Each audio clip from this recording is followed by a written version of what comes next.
नमस्कार। प्रारब्ध के एक और चर्चा सत्र में आप सभी का स्वागत है। स्क्रीन के दूसरे हिस्से में आइए स्वागत कर लेते हैं बाबा रामदास जी का, यानी आपके प्रिय खोजी पहलवान साहब। नमस्कार सर। नमस्कार अवनीश जी, नमस्कार आपके सभी दर्शकों को। प्रारब्ध और दद्दा की खरी खरी चैनल के सभी दर्शकों को मेरा प्रणाम। जी बाबा रामदास, एक बार फिर हम जब आपसे लगातार और भी विषयों पर चर्चा करते हैं, लेकिन सबसे ज्यादा जो इस समय हम चर्चाएं आपसे कर रहे हैं वो है आंदोलनरत पहलवान और डब्ल्यूएफआई। सर, आखिर ये बताइए कि ये लगातार जो पहले तो पहलवानों में सोशल मीडिया जंग शुरू हुई, बहरहाल वो सुनते हैं कि थोड़ा सा विराम की तरफ आई है, लेकिन एक बात यहां पर बन रही है पूछनी, वो चूंकि इसलिए पूछनी बन रही है कि डब्ल्यूएफआई के जो चुनाव अब हो जाने चाहिए, जो आरोप थे वो तो मान लीजिए एफआईआर थी, उनकी कोर्ट में तारीखें लग रही हैं, तारीखें भी एक नया टल गया है और अब 1 तारीख को संज्ञान लिया जाए या नहीं लिया जाए चार्जशीट का, ये कोर्ट तय करेगी। बहरहाल, लेकिन इस बीच में आखिर ऐसा क्या खेल मंत्री और इन धरनारत पहलवानों की मीटिंग के दौरान आपसी बातचीत में तय हुआ, जिसको लेके ये सारे पहलवान, जो तीनों पहलवान हैं या पहलवान नेता हैं, वो लहालोट हुए जा रहे हैं बिल्कुल कि अब तो सब मिल गया, चांद मिल गया, सितारे मिल गए, अब तो दुनिया बदल देंगे। सर ये बताइए, आखिर अनुराग ठाकुर जी के साथ जो मीटिंग हुई, उस मीटिंग में इनको ऐसा क्या मिल गया है? सर, बात यह है कि साक्षी मलिक का एक ट्वीट मैंने पढ़ा है, 2 दिन पुराना है शायद। उसमें उन्होंने कहा है कि सरकार ने अपना एक वादा तो निभा दिया। पहला वादा था कि 15 तारीख को हम चार्जशीट दाखिल कर देंगे, तो वो तो सरकार ने वादा निभा दिया कि 15 तारीख को चार्जशीट दाखिल हो गई, और इसलिए अब हमने जो है अपना आंदोलन स्थगित कर दिया है और अब हम सड़क पे नहीं, कोर्ट में लड़ेंगे। दूसरा, उन्होंने एक बड़ा मजेदार, उसी ट्वीट का दूसरा पार्ट है कि अब देखना यह है कि फेडरेशन के गठन में, फेडरेशन के नए जो चुनाव होने वाला है, जो एग्जीक्यूटिव काउंसिल की जो चुनाव होना है कुश्ती संघ का, उसमें हमसे किया गया वादा में कितना खरा उतरती है भारत सरकार, ये देखना है। तो तब मैं पहले दिन से कह रहा हूं कि इनफैक्ट भारत सरकार किसी पोजीशन में है ही नहीं कि इस प्रकार का कोई वादा पहलवानों से कर सके कि हम फलनवा को कुश्ती संघ से हटा देंगे और तुमको बैठा देंगे। ऐसा कोई वादा वो कर ही नहीं सकते। इसके बावजूद सरकार ने ऐसा वादा किया है, और वो मिर्जा गालिब का एक शेर है, तेरे वादे पर जिए हम तो ये जान झूठ जाना, तेरे खुशी से मरना, तेरे वादे पर जिए हम तो ये जान झूठ जाना, कि खुशी से मर न जाते अगर एतबार होता, ये न थी हमारी किस्मत की विसाले यार होता। तो साहब वो कहते कि जो तुमने वादा किया था ना, तो मेरी जान, हम जानते थे कि ये झूठा है, क्योंकि अगर हमको पता होता ना कि ये वादा सच्चा है तो मैं तो खुशी से मर गया होता। तो साहब ये मिर्जा गालिब का बयान है। पर हमारे पहलवान जो है अनुराग ठाकुर के इस वादे को सच्चा वादा मान के बैठे हैं, या कम से कम नाटक अभी तक यही हो रहा है कि उनका वादा सच्चा है। अब मैंने खुद से ये सवाल किया, क्योंकि मुझे इस सवाल का जवाब कहीं से मिल नहीं रहा था कि मान लो मैं ही अनुराग ठाकुर या मैं ही सरकार हूं। मान लीजिए, कल्पना कीजिए कि मैं अमित शाह हूं, सर्वशक्तिमान। अपन को कभी कभी लगता है कि अपन भगवान है, वो वाला है ना। और मैंने पहलवानों से वादा कर दिया कि जाओ बेटा, कुश्ती संघ तुमको दिया। ठीक है। तो अब मैं इस वादे को अमित शाह होने के नाते कैसे निभाऊंगा? मैंने ये सवाल खुद से किया कि बेटा, अब अजीत सिंह, तुम अमित शाह बन के सोचो कि तुम how would you deliver this promise to the protesting wrestlers. Hmm. तो साहब मुझे इसमें बड़ा मजेदार एक किस्सा याद आता है। केपीएस गिल को आप जानते हैं, द सुपर कॉप, पंजाब के सुपर कॉप, जिनको श्रेय जाता है कि उन्होंने पंजाब से सब वो वाला जो आतंकवाद था वो समाप्त किया था, वो खत्म किया तो था, साहब बिल्कुल, केपीएस डीजीपी। गिल हाँ, डीजीपी, पूर्व डीजीपी पंजाब पुलिस। तो जी। साहब केपीएस गिल साहब को शौक चर्राया कि अब हमहू कुश्ती संघ का अध्यक्ष बनूंगा। अच्छा। तो अब साहब हाँ, ये आपको मालूम है, ये 90s की बात है, आई थिंक 95 या 96 के आसपास की बात है। हाँ, पुरानी बात हो गई, फिर भी मुझे साल का कुछ कंफ्यूजन हो सकता है। I think it was 1996। Okay. तो जी। साहब कुश्ती संघ का चुनाव, सॉरी, हॉकी संघ का चुनाव डिक्लेयर हो गया भोपाल में। और भोपाल में कांग्रेस के एक नेता थे जो कि सांसद थे, गुफरान आजम या गुफरान आजम, गुफरान आजम नाम था। वो हॉकी के एडमिनिस्ट्रेटर 1980 वाले चुनाव में, कब, जब जनता पार्टी की सरकार जब गिर गई, मध्यावधि चुनाव हुए थे, और 1980 में जब इंदिरा जी दोबारा आई थी, इमरजेंसी के है बाद ना, जब जनता पार्टी आई और इमरजेंसी के उसके बाद बाद फिर जनता पार्टी, और जनता पार्टी के बाद जब दोबारा इंदिरा जी आई थी 80 में, वो भोपाल से सांसद थे। और वो उस जमाने में सर कांग्रेस की वाकई तूती बोलती थी। उस जमाने में मरी गिरी कांग्रेस भी 300 सीट लेके आती थी। तो गुफरान आजम साहब कुश्ती संघ, सॉरी, बार बार कुश्ती देखने का, हॉकी संघ के अध्यक्ष थे। तो 1986 की बात है, केपीएस गिल बोले हमहू चुनाव लड़ूंगा। अब चुनाव होना था भोपाल में। केपीएस गिल साहब पंजाब पुलिस के डीजीपी पद से रिटायर हो चुके थे। और ई साहब जो है पट्टा पहुंचा पंजाब से काफिला अपना लेके भोपाल। कहा पंजाब और कहा भोपाल। भोपाल में सरकार किसकी? कांग्रेस की। मुख्यमंत्री कौन? दिग्विजय सिंह, राजा दिग्विजय सिंह, दिग्गी राजा। और अब केपीएस गिल तो साहब केपीएस गिल है, और लोग बताते हैं कि लगभग 5 या 7 गाड़ी का काफिला पहुंचा, हाय हाय सायरन बजाता हुआ, और इन सबों ने एक होटल में डेरा डाल लिया। और उस काफिले में केपीएस गिल के साथ उनकी खास सलाहकार समिति और कम से कम 60-70 गो पंजाब पुलिस के कमांडो AK-47 लिए हुए। एकदम सच्ची कहानी बता रहा हूं, उस जमाने के लोग आज भी इसको सेकंड कर देंगे। हालांकि बहुत पुरानी बात है, शायद गूगल पे ये सारे किस्से आपको ना मिले। तो साहब अब चुनाव होता है तो ये उस टाइप का चुनाव है, वो बीडीसी और वो बल ब्लॉक प्रमुख है ना, उस टाइप का। तो साहब ऐसे चुनाव जीतने का एक और बहुत बड़ा तरीका होता है, उसका हल आजकल सरकारों ने, पार्टियों ने खोजा है कि अपने सभी विधायकों को लाद के हवाई जहाज में ले जाओ और किसी रिजॉर्ट में बुक करा दो, ऐसी जगह जहां अपनी पार्टी की सरकार हो। तो साहब उस जमाने में शायद गुफरान आजम साहब को इतनी अकल नहीं आई थी। तो साहब ज्यों-ज्यों डेलीगेट्स जिनको वोट डालना था जी, ये सब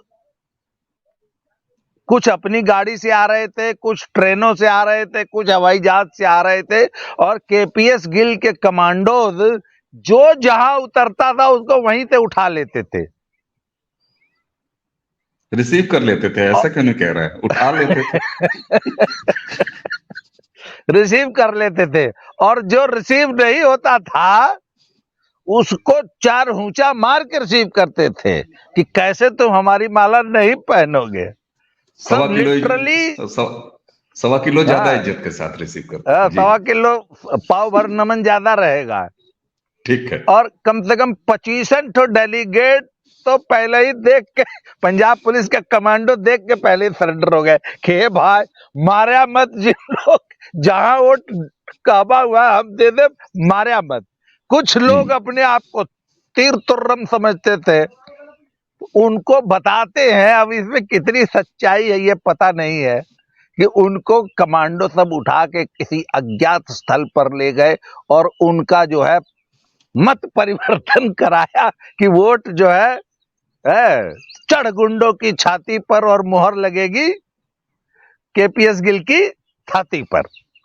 जी तो गुफरान आजम साहब लेट गए केपीएस गिल के पैरों में कि हे भाई दुहाई भाई तो है बन जा भाई अध्यक्ष, पर मारा मैं हमरे अदमीन के।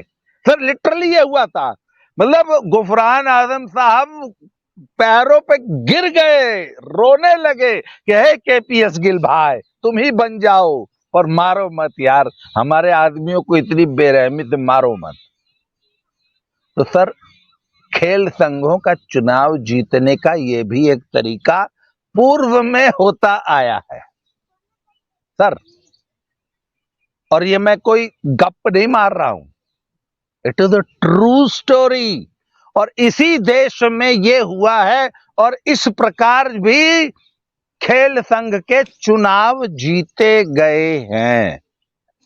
ठीक है। अब यहाँ और यहाँ यहाँ पहलवान जी, अगर मैं ये कहूं कि ये जो जैसे हम लोग एक और वीडियो में हम लोगों ने जब बात किया था तो इस विषय पे हम लोगों ने बताया था कि दरअसल ये बीडीसी और ब्लॉक प्रमुख टाइप का इलेक्शन होता है, क्योंकि लिमिटेड इसमें डेलीगेट्स होते हैं जो एज ए वोटर होते हैं। अगर ये मान भी लिए, एक बार कोई ये नकार दिया जाए कि साहब इस तरह का कोई बलात् और जबरिया जो है किडनैप करके या उठा के या कोई प्रेशर डाल के जो है वो वोटिंग कराई जाए, तो भी आखिर डेलीगेट्स उस पर्टिकुलर स्पोर्ट से ही जुड़े होते हैं। यानी कि कुल मिला के आपने पिछली बार जो बताया था कि 50 या 55 के आसपास इसमें भी कुल मतदाता हैं कुश्ती डब्ल्यूएफआई का जब इलेक्शन होगा, तो निश्चित रूप से ये बहुत क्लोज कन्विंसिंग है। एक तो मतदाताओं के बीच में चुनाव की जो भी चुनाव लड़ने जा रहा हो, ऐसे में उसके निजी संबंध, उसके कारोबारी संबंध, उसके पहले के जो राजनीतिक संबंध हैं डब्ल्यूएफआई की राजनीति की, वो सब माने रखेगा। तो हम कहते हैं कि केपीएस गिल साहब वाला अगर एक बार उदाहरण दोहराया न जाए या न जाने की कोई संभावना हो, तब भी तो यह बड़ा क्लोज इलेक्शन टाइप का है, बंद कमरे के इलेक्शन जैसा है।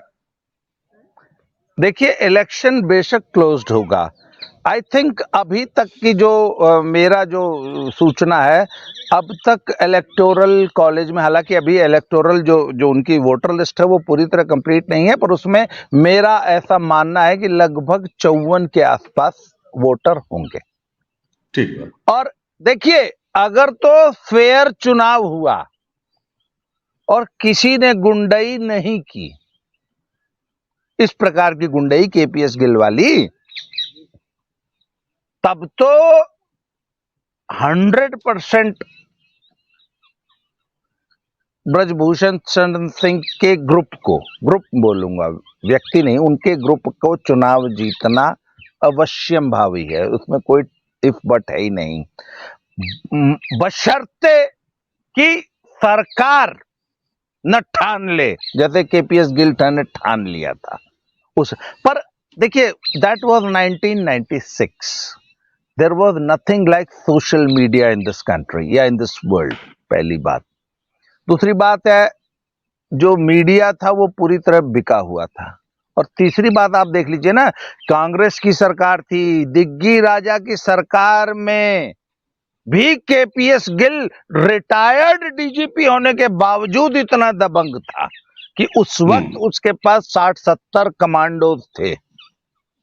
उसका जो पंजाब का जो रुतबा था ना सर, वो रिटायरमेंट के 3 साल बाद भी कायम था। जी जी। और उस रुतबे के आगे दिग्गी राजा की नहीं चली थी, जो कि चीफ मिनिस्टर थे भोपाल में, और भोपाल में ये सब हुआ था। तो देखिए साहब, उस लेवल की गुंडई करनी पड़ेगी गुफरान आजम से पद छीनने के लिए। अब प्रश्न है क्या आज के युग में उस लेवल की गुंडई कोई कर सकता है? अब सवाल यहां आ जाता है।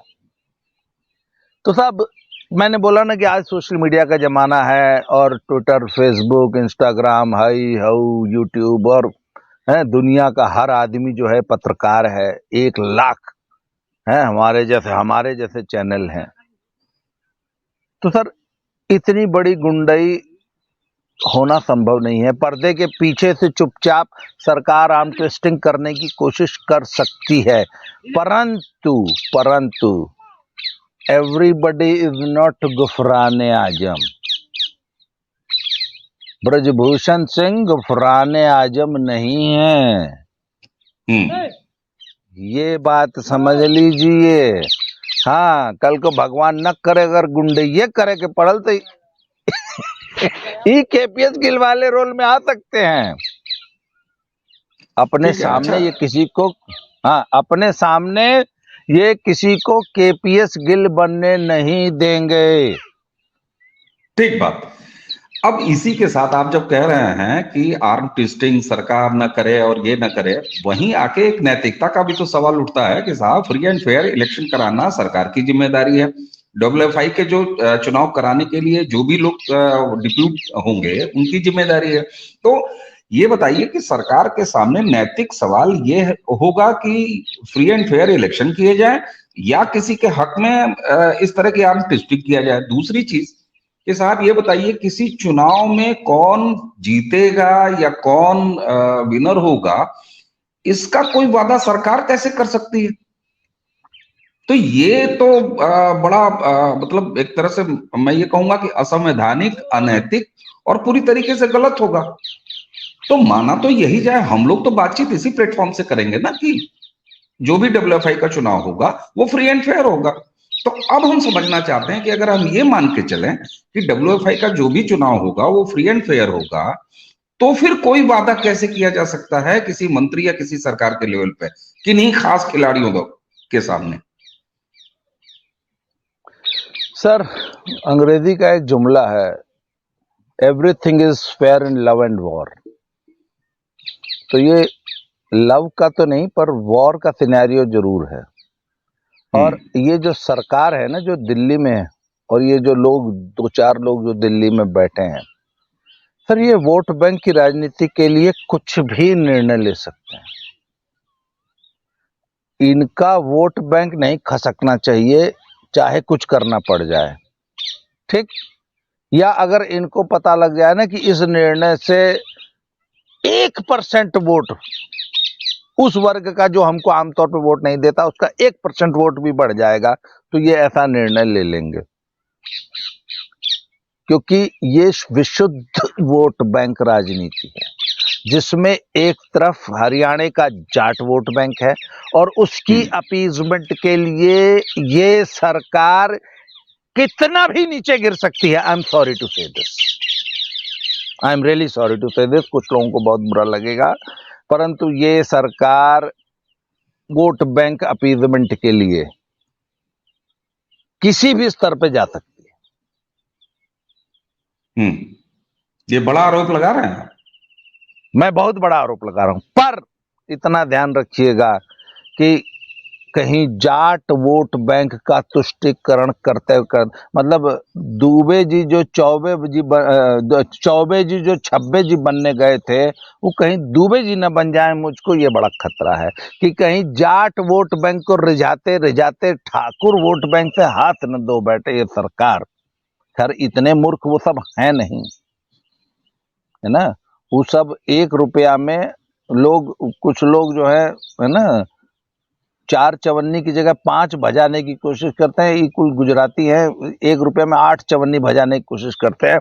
इतने मूर्ख है नहीं, वोट का नफा नुकसान बहुत अच्छा है। पर मैं इतना जानता हूं कि Brij Bhushan Singh is a live wire. Live wire मतलब नंगा तार, वो नंगा तार जो कि जुड़ा हुआ है, तो you can't miss handle him, you can't miss handle him. और एक बात बता दूं आपको, ब्रजभूषण सिंह जी ने बयान दिया है कि पहले मुझे एक छोटे से इलाके में 5% लोग जानते थे, आज मुझे पूरा हिंदुस्तान जानता है। और आई am sorry to say this कि मैं जातिवादी आदमी नहीं हूं, और मैंने आज तक किसी जाति के सरनेम के आधार पर किसी को अपना लीडर नहीं माना है, पर मैंने ये पिछले 4 महीने में महसूस किया है कि इस पूरे प्रकरण में क्षत्रिय समाज के निगाहों में लोगों को यह लगता है कि ब्रजभूषण सिंह विक्टिम है, उनको सताया जा रहा है। ठीक है, एक मिनट, उनको सताया जा रहा है, ही इज द विक्टिम, और उनके प्रति सहानुभूति का भाव है क्षत्रिय समाज में। और उत्तर प्रदेश, मध्य प्रदेश, राजस्थान, एमपी और नॉर्थ इंडिया पूरा के क्षत्रिय समाज में उनके प्रति सहानुभूति की लहर है। अगर ये सरकार उनको मिस हैंडल करेगी तो जाट कितने आएंगे आपके पास, ये तो समय बताएगा। ठाकुर वोट से कहीं ये सरकार हाथ न धो बैठे, और ये मैसेज उनको बहुत कायदे से कन्वे कर दिया जाना चाहिए। हालांकि वो बहुत चालाक लोग हैं। ठीक है, ठीक है।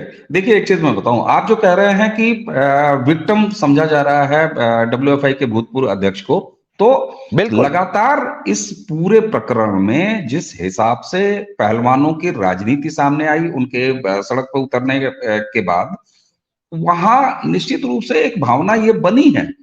तो वहां पर अगर आप उसको किसी वर्सेस किसी ना बनाइए, कि दो जातियों की अगर लड़ाई आप ना भी बनाइए, हालांकि हम इस प्लेटफॉर्म पे ये लड़ाई बनाने से भी बचेंगे, निश्चित बचना भी चाहिए, तो भी जेन्युइनली ब्रजभूषण शरण सिंह के प्रति एक ऐसा विक्टिम का भाव है लोगों के मन में। और चूंकि देखिए, जो आरोप लगे थे, यानी 2 एफआईआर लॉन्च हुई थी, तो वो तो कोर्ट में है, वहां से अगर वो विक्टिम नहीं साबित होंगे तो नहीं साबित होंगे। अब आप जब राजनीति की वाली बात कर रहे हैं कि कहीं ऐसा ना हो जाए, कहीं वैसा ना हो जाए, तो फिर मेरा जरा पूछना बनता है आपसे सर, कि क्या आपको कोई ऐसी आशंका है क्या, या आपके पास कोई ऐसी खबर है कि सरकार ऐसा करने जा रही है? जब आप कह रहे हैं कि वो उनका अपेसमेंट कर सकते हैं, तो क्या आपके पास ऐसी कोई खबर है कि ब्रजभूषण शरण सिंह के खिलाफ सरकार डब्ल्यूएफआई के चुनाव में ऐसा कुछ करने जा रही है? देखिए, इस चुनाव को अनावश्यक डिले कर रही है सरकार।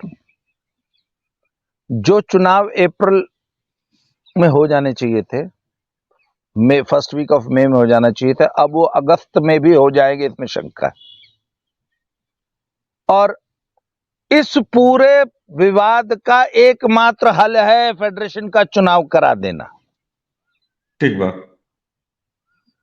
इसको सरकार जितना डिले करेगी,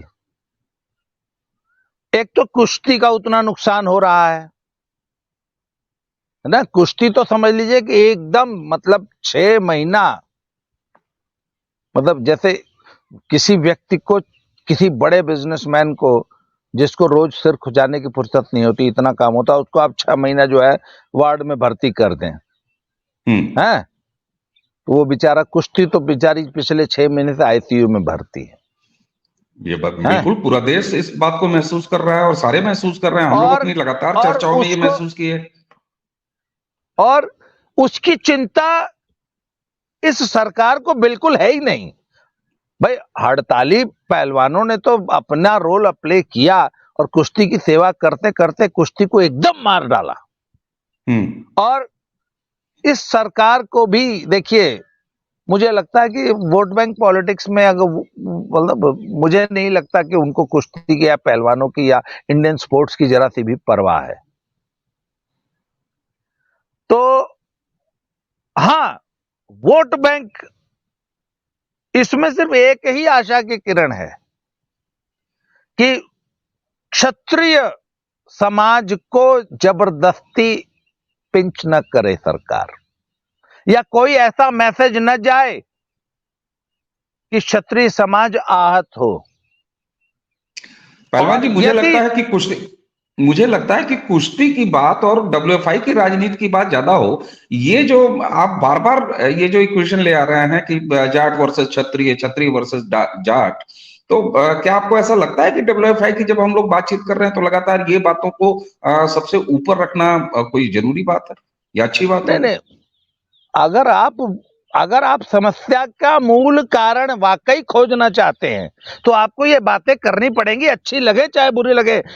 आई may not sound politically correct या सोशली करेक्ट, या अरे यार देखो राजनीति नहीं बतियाएंगे हम लोग। अरे भैया, आज के युग में आप राजनीति से नहीं बच सकते, क्योंकि ये सब राजनीतिक निर्णय है। ये पिछले 6 महीने से जो बवंडर चल रहा है, ये कुश्ती का मैटर है ही नहीं। This is pure politics. वो अल पचीनो का डायलॉग याद कीजिए गॉडफादर में, वो कहता है कि no Sunny, it's not personal. याद है, आपने देखी है गॉडफादर? वो वहां जब सोलोजो नॉवेल को भी पढ़ी है, नॉवेल भी पढ़ी है और फिल्म सोलोजो भी देखी है जी। जब जब सोलोजो को और मैक्लूस्की, हाँ मैक्लूस्की, कैप्टन मैक्लूस्की को टपकाने का निर्णय लेता है, तो वो क्लेमेंजा और टेसियो और सनी हंसने लगते हैं कि this boy has taken it personal. तो उस वक्त माइकल कहता है कि no Sunny, it's not personal, it's purely business. तो sir, it is not wrestling, it is purely politics. इसलिए आपको, और it is vote bank politics, इसलिए आपको पॉलिटिक्स डिस्कस करनी पड़ेगी। ठीक बात है। यहां देखिए, राजनीति तो दोनों तरफ से दिखाई दी ना। जो पहलवान अखाड़े की बात को, फेडरेशन की बात को लेके सड़क पे गए, जंतर मंतर गए, उसके बाद संसद के सामने जाने का प्रयास किए, गंगा किनारे चले गए, खापों में गए, है ना, पार्टियों के नेताओं को अपने धरने पे बुलाया, तो राजनीति तो निश्चित रूप से दोनों तरफ से दिखाई दे रही है। और सरकार, आज सरकार है, या सरकार के ठीक पहले वो एक राजनीतिक पार्टी भी होती है। शपथ ग्रहण करने के बाद नेताजी मंत्री बन जाते हैं जब, तो एक 10 to 5 वाले वो जिम्मेदार आदमी बन जाते हैं। हालांकि जिम्मेदार वो पहले भी रहते हैं, लेकिन दरअसल कोई भी सरकार, सरकार के अस्तित्व में आने से ठीक पहले तक तो पूरी तरह राजनीतिक पार्टी ही होती है। तो आपका कहना बिल्कुल सही है कि यहाँ राजनीति दोनों तरफ दिखाई दे रही है। क्या तो सरकार की तरफ से राजनीति दिखाई दे रही है, वो भी आपकी बात अब समझ में आ रही है और मानी जा सकती है। दर्शक भी देखिए, समाज सब कुछ समझता है। तो आप जिस भावना को व्यक्त कर रहे हैं, लेकिन मैं फिर वहीं आऊंगा बार बार कि किसी औपचारिक व्यक्ति द्वारा, औपचारिक तरीके से, जिम्मेदार व्यक्ति द्वारा किसी औपचारिक तरीके से ये कैसे एश्योर किया जा सकता है कि साहब कोई इलेक्शन जो है वो मैनेज हो जाएगा? ये तो बहुत अनैतिक बात होगी। हाँ, आपकी आशंका जो आप कह रहे हैं कि यहाँ पर अपीजमेंट हो सकता है, वोट बैंक का मामला हो सकता है, तो उसका आधार आपने जो बताया कि बार बार जो डब्ल्यूएफआई के इलेक्शन आगे बढ़ रहे हैं, वहां से आपकी आशंका उपजती है। तो निश्चित रूप से अगर इस पूरे विवाद की जो डब्ल्यूएफआई के इंटरनल बॉडी है, उसका इलेक्शन है, तो वो खत्म किया जाना चाहिए, ये सब समझते हैं। बिल्कुल जी। तो देखिए, 17 तारीख को गुवाहाटी हाईकोर्ट ने डेट दी है, और वो जो मामला है वो पूरी तरह फर्जी है। मैं आपको आम पब्लिक की जानकारी के लिए बता दूं कि असम की इन्होंने एक बॉडी बनाई थी, उसको एफिलिएशन नहीं दिया था, पर उसको कुछ जिम्मेवारियां दी गई थी। इट वाज अ ट्रायल कि इनको एक नेशनल चैंपियनशिप कराने के लिए दी गई, जिसमें वो बुरी तरह असफल रहे और उनके ऊपर बहुत सारी वित्तीय अनियमितताओं के आरोप लगे। और ये 2014 की बात है। तो उस ग्रुप को एफिलिएशन नहीं दी डब्ल्यूएफआई ने। उसके बाद 15 के चुनाव हुए, उस ग्रुप ने कोई दावा नहीं किया। उसके बाद 19 के चुनाव हुए फेडरेशन के, उस ग्रुप ने कोई दावा नहीं किया। अब वो ग्रुप अचानक 23 में प्रकट हो गया। तो भैया 15 में और 19 में कहां थे? तब क्यों नहीं दावा किया कि हमको एफिलिएशन दिया जाए? 14 के आज तुम 23 में प्रकट हुए हो। तो हालांकि इस पूरे केस में मेरिट नहीं है, पर भैया मेरिट हो चाहे ना हो, 11 वाला चुनाव टल गया ना।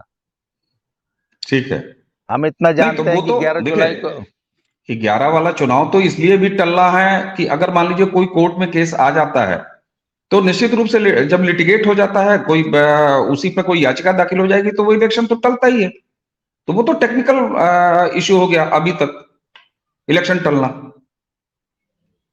तो ठीक है, अगर 16 को वो स्टे अगर वेकेट नहीं हुआ, और अब तो फिर अगस्त, सितंबर, अक्टूबर, नवंबर, अच्छा अगले महीने जो है एशियन गेम्स की और वर्ल्ड चैंपियनशिप की ट्रायल है। उसी वर्ल्ड चैंपियनशिप से जो है ओलंपिक का आपको क्वालिफायर है, ओलंपिक क्वालिफाइंग वहां से शुरू हो जाएगी। बिल्कुल, हमारी ये चिंता ज्यादा है। हाँ, और जब आपको सिर्फ अर्जुन की तरह एकाग्रचित्त होकर सिर्फ चिड़िया की आंख देखनी चाहिए, तो आप चिड़िया की आंख के अलावा हर चीज देख रहे हैं। पहलवानी इस देश से बिल्कुल नेपथ्य में चली गई है, और यहाँ पे सिर्फ कुश्ती के नाम पे पॉलिटिक्स चल रही है। ठीक बात। कोई कोचिंग कैंप नहीं, कोई नेशनल चैंपियनशिप नहीं।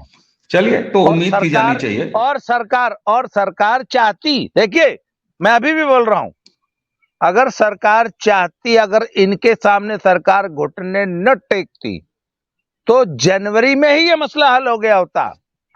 मैं अभी फिर आरोप लगा रहा हूं कि ये पूरा प्रपंच स्पोर्ट्स अथॉरिटी ऑफ इंडिया के डीजी मिस्टर संदीप प्रधान द्वारा रचा गया, जिसमें कि कोई संदिग्ध भूमिका अनुराग ठाकुर की भी हो सकती है। वहां चलिए, पे ठीक है। सरकार, अगर कोई डिसीजन सरकार होती तो उसी दिन मामले को हैंडल कर सकती थी, पर इन्होंने नहीं किया और आज तक कुश्ती जो है ठंडे बस्ते में चल रही है। चल रही है, बिल्कुल। ये तो देखिए, एक बड़ा वर्ग जो भी हम चर्चाएं करते हैं ना, उसके नीचे जो भी इस पूरे प्रकरण से इंटरेस्ट रखने वाले लोग हैं, वो नीचे आके सबसे ज्यादा कमेंट्स, दर्शकों की टिप्पणी इसी बात को लेकर आती है, सरकार की भूमिका को लेकर आती है, नाखुशी की आती है कि इन अराजक पहलवानों के ऊपर जो है कार्रवाई क्यों नहीं हुई, इनको तमाम इतनी रियायतें क्यों दी जा रही हैं, इनको इतनी सहूलियत क्यों दी जा रही है, इनके इतने अराजकपने को बर्दाश्त क्यों किया जा रहा है। ये सारी बातें बिल्कुल आपकी कहना लाजिमी है, लेकिन उसी के साथ ये सबसे बड़ा सवाल होता है कि कुश्ती का जिस तरीके से नुकसान हुआ है सड़क पर उतरने के बाद, और इस पूरे झमेले में उसका खामियाजा कुश्ती को as a sports, as a खेल, वो लंबे समय तक उठाना पड़ेगा। तो चलिए पहलवान जी, खोजी पहलवान जी, हम लोग ये उम्मीद ही कर सकते हैं कि ये जो चुनाव अभी टला है, इस तारीख में चुनाव हो जाएगा और पूरा देश, पूरा समाज ये चाहता है, जो भी खेल प्रेमी हैं, दर्शक हैं, जो इस विमर्श को देख रहे हैं, वो भी ये लगातार यही चाहते हैं, हम सभी यही चाहते हैं कि भैया कुश्ती वापस अखाड़े में आए। जिस अखाड़े से उतर के वो कहीं कोर्टों में चली गई है, वो कहीं सड़कों पे चली गई है, वो कहीं राजनीति के जो पॉलिटिक्स है उसमें चली गई है, उसको उठा के वापस एक बार अखाड़े में देखना ही समाज सोचेगा, चाहेगा। पहलवान जी, अगर आप चलते चलते कुछ इसको कंक्लूड करना चाहें तो करें, अन्यथा आज के लिए हम आपको धन्यवाद देंगे। जी, कुछ कहना चाहेंगे आप? और कंक्लूड इतना ही करूंगा कि आज तो हम लोग बहुत लेट वीडियो बना रहे हैं। मैं ओपन में बताऊं, रोशनी कम तो नहीं हो गई है, रोशनी बहुत तेजी से घट रही है, इसलिए आज के लिए दर्शकों से विदा लेंगे। बहुत बहुत धन्यवाद सभी दर्शकों का। और मैं दर्शकों से अपील कर रहा हूं, एक मिनट, हाँ। मैंने एक फेसबुक पेज बनाया है इसी नाम से, दद्दा की खरी खरी के नाम से। आप प्लीज उसको सर्च करके उस फेसबुक पेज को, सभी मेरे मित्र, सभी मेरे श्रोता हैं, मेरे मित्र यूट्यूब के, प्लीज उस फेसबुक पेज को फॉलो कीजिए। दद्दा की खरी खरी के नाम से पेज है और मैं उसकी डिस्क्रिप्शन अपने डिस्क्रिप्शन बॉक्स में भी दे दूंगा, अपने कमेंट बॉक्स में भी पिन करके दे दूंगा। प्लीज मेरे पेज को फॉलो कर लीजिए। बहुत बहुत धन्यवाद, थैंक यू वेरी मच। जी, तो दर्शकों, इसी के साथ देते हैं बाबा रामदास जी को धन्यवाद और आप सभी